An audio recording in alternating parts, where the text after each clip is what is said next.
আচ্ছা, সমস্যা দেখেন, আমাদের এখানে কোনো প্রাচীর বা বাউন্ডারি না থাকায় দেখেন গরু ছাগল ইত্যাদি একটা গোচারণ ভূমিতে প্রায় পরিণত হতে চলেছে। তো এখন যদি প্রাচীর এবং একটা গেট যদি হয়, তাহলে দেখা যাচ্ছে যে আমাদের এই সমস্যাটা আমরা অত উত্তরাতে সক্ষম হব।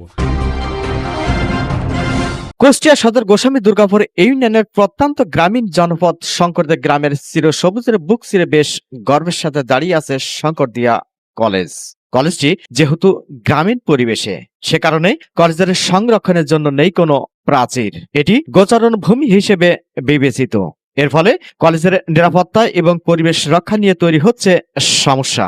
কলেজের নাজুক পরিস্থিতি নিয়ে কলেজের অধ্যক্ষের কাছে জানতে চাইলে তিনি বলেন, আচ্ছা, সমস্যা দেখেন, আমাদের এখানে কোনো প্রাচীর বা বাউন্ডারি না থাকায় দেখেন গরু ছাগল ইত্যাদি একটা গোচারণ ভূমিতে প্রায় পরিণত হতে চলেছে।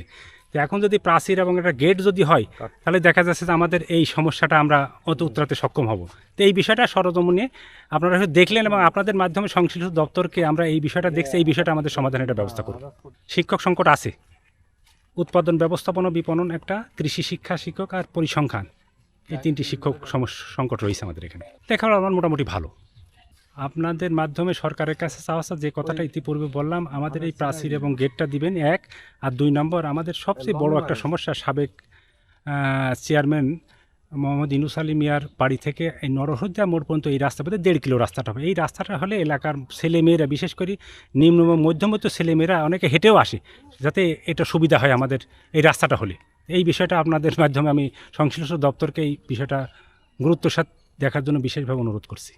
কলেজটি গ্রামীণ পরিবেশ হওয়ায় এই পরিবেশ, তবে আমরা চেষ্টা করছি প্রাচীর তৈরি করা। আর প্রাচীর হলে কলেজটি হবে গোস্বামী দুর্গাপুর ইউনিয়নের মধ্যে সেরা অহংকারের শিক্ষা প্রতিষ্ঠান। মোহাম্মদ রফিক, আর কে নিউজ 24।